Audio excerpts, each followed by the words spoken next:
بسم الله الرحمن الرحيم. تبارك الذي بيده الملك وهو على كل شيء قدير، الذي خلق الموت والحياة ليبلوكم أيكم أحسن عملا وهو العزيز الغفور، الذي خلق 7 سماوات طباقا ما ترى في خلق الرحمن من تفاوت فارجع البصر هل ترى من فطور ثم ارجع البصر كرتين ينقلب إليك البصر خاسئا وهو حسير، ولقد زينا السماء الدنيا بمصابيح وجعلناها رجوما للشياطين وأعتدنا لهم عذاب السعير، وللذين كفروا بربهم عذاب جهنم وبئس المصير. إذا ألقوا فيها سمعوا لها شهيقا وهي تفور تكاد تميز من الغيظ كلما ألقي فيها فوج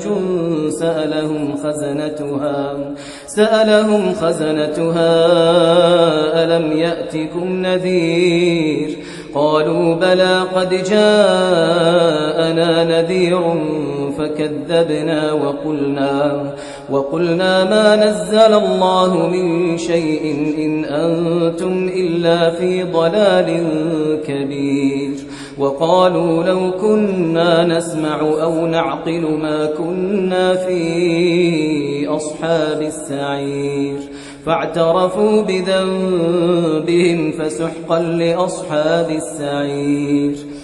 إن الذين يخشون ربهم بالغيب لهم مغفرة وأجر كبير، وأسروا قولكم أو اجهروا به إنه عليم بذات الصدور، ألا يعلم من خلق وهو اللطيف الخبير، هو الذي جعل لكم الأرض ذلولا فامشوا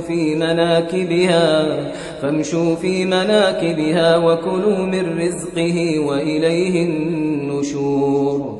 أأمنتم من في السماء أن يخسف بكم الأرض فإذا هي تمور أم أمنتم من في السماء أن يرسل عليكم حاصبا فستعلمون كيف نذير. ولقد كذب الذين من قبلهم فكيف كان نكير. أولم يروا إلى الطير فوقهم صافات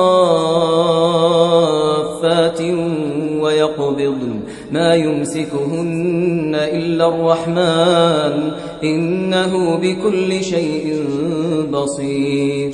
أمن هذا الذي هو جند لكم ينصركم من دون الرحمن إن الكافرون إلا في غرور. أمن هذا الذي يرزقكم إن أمسك رزقه بل لجوا في عتو ونفور. أفمن يمشي مكبا على وجهه أهدى أم من يمشي سويا على صراط